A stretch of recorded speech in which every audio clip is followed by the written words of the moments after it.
as Whitaker now emerges for the 5th defense of his IBF championship, the 3rd defense of his WBC title, and a chance to take over the WBA crown and unify this division.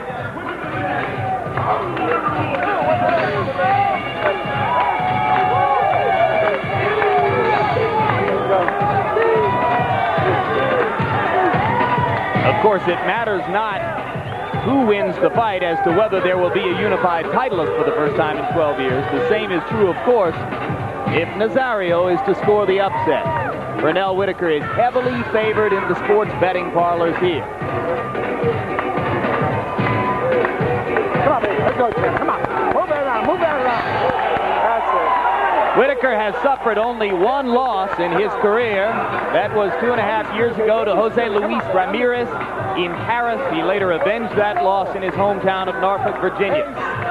12 knockouts against the 5 champions he has fought. He has won all decisions. There have been no knockouts against any of those opponents. And as you look at the tail of the tape, you're going to see that the two fighters are equal in age. Nazario is the taller and has a little bit longer reach. And here you can see some punch stat numbers on their most recent fights. Whitaker is a little bit busier than Nazario. Nazario tries to aggravate you to death. And of course, Whitaker throws a lot more jabs. 41 jabs per round against Azuma Nelson. Rules for the bout, 3 judges scoring it, 10-point must system, no standing 8 count, 3 knockdown rule is in effect, and you can be saved by the bell in the last round only. Once again now, ring announcer Jim Hall, the pre-fight intros. Ladies and gentlemen, this fight is sanctioned by the World Boxing Council, President Jose Sulema, Supervisor Haig Collegiate, the World Boxing Association, President Dr. Gilberto Mendoza, Supervisor Julio Castillo, International Boxing Federation President Bob Lee, Supervisor Alvin Goodman, and the Nevada State Athletic Commission, Chairman Dr. James Nave, Commissioners Dwayne Ford, Dr. Elias Ghanem, Jane Nady, and Luther Mack. The Executive Director is Chuck Minker. And now, ladies and gentlemen, from Caesars Tahoe, our main event. This match scheduled for 12 rounds of boxing for the undisputed lightweight championship of the world. The referee for this contest is Mills Lane. Introducing first in the red corner, this young man is wearing the red trunks with the white trim. He weighs 135 pounds. He's from Puerto Rico with a record of 22 wins, 2 losses with 16 wins by knockout. Here's the WBA lightweight champion of the world. Here's Juan Nazario.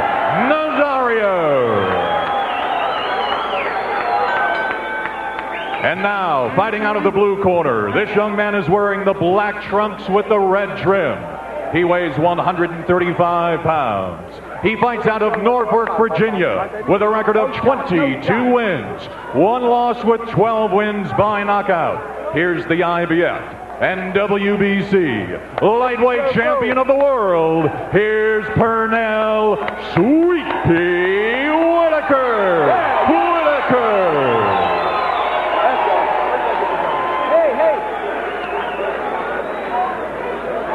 Okay, no, they get the second. You go here. Come here. Okay, now, we've already been through all the instructions in the dressing room, okay? Now protect yourself at all times. Any questions here? No, sir. Any questions here? Let's get it on. Come on, here we go. All right, Champ, come on. There are a lot of little Sierra Mountain bugs flitting all over the ring as darkness descends on us. But the bug who may be hardest to hit of all is Pernell Whitaker. In the corner, please. Kind of makes you scared to open your mouth, though, doesn't it? Suddenly calling the fight is considerably more dangerous a task than has ever been the case before. Referee Mills Lane is supervising his 43rd professional world championship fight. One of the best. You will see a lot of reaching by Nazario because of the hand speed and foot speed of Pernell Whitaker. Whitaker is not moving as much now. He's trying to preserve that strength and energy. What he's doing now is trying to pick his shots and seeing what Nazario is vulnerable to. He knows a lot of head feints, body feints, keeping that jab in his face.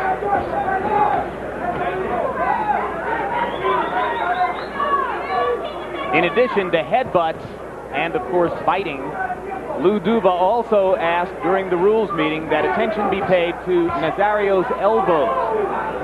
Duva contends that Nazario has been known to crack his opponents across the chin with the elbows. That would not be the case, and I can almost guarantee you that if Whitaker boxes, stays on the outside, keep his hands turning, and uses hand and foot speed, he should not allow Nazario to get that close to him. Yeah, if it happens, it usually happens inside on the ropes.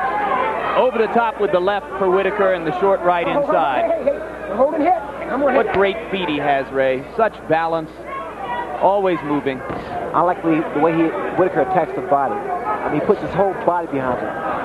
There he's giving angles. And he's making it very difficult for Nazario to get set.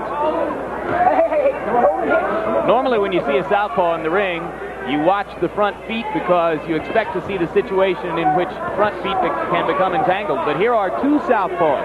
It's just like two conventional fighters going against one another. That was the body shots. Beautiful execution of shots to the body by Whitaker. When you hear a guy say he gets his whole body into a punch, Whitaker does just that.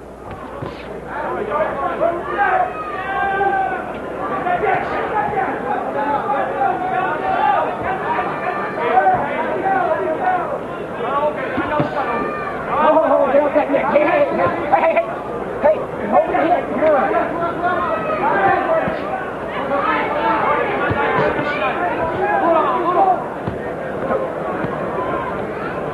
Get back. Hey, get back.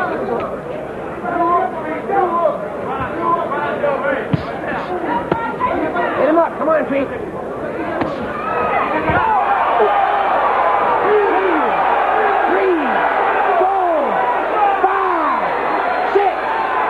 Not going to make it.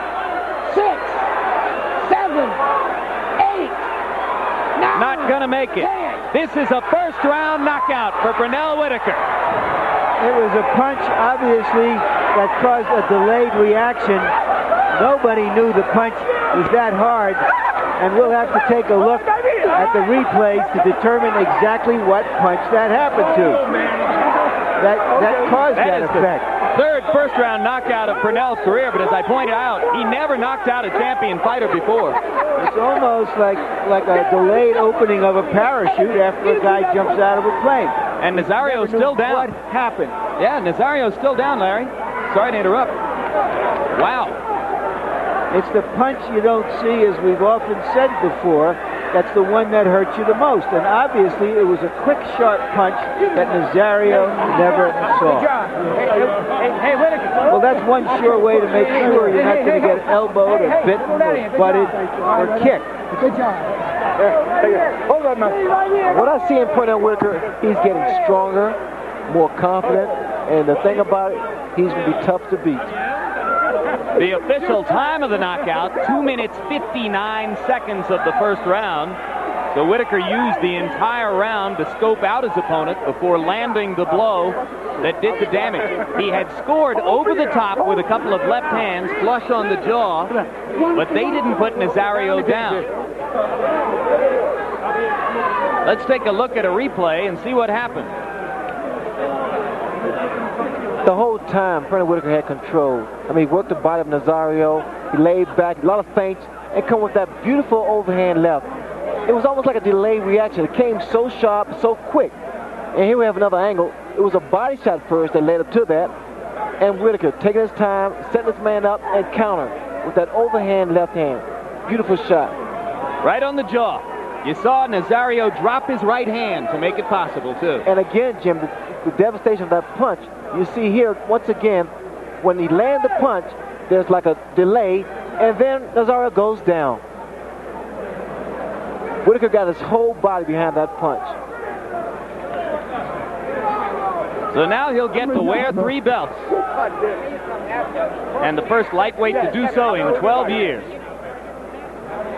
Here are the quickest knockouts in the history of lightweight title defenses, and this 2-minute 59-second job is not in the same statistical league with some of the others that you're seeing here, but it makes its mark, getting into the top 10 quickest knockouts in lightweight title fights. And right now, let's go up and hear the official particulars from Jim Hall. Ladies and gentlemen, this fight ends at 2:59 of the first round here at Caesars Tahoe. Winner by knockout and the undisputed lightweight champion of the world, Pernell Sweet Pea Whitaker.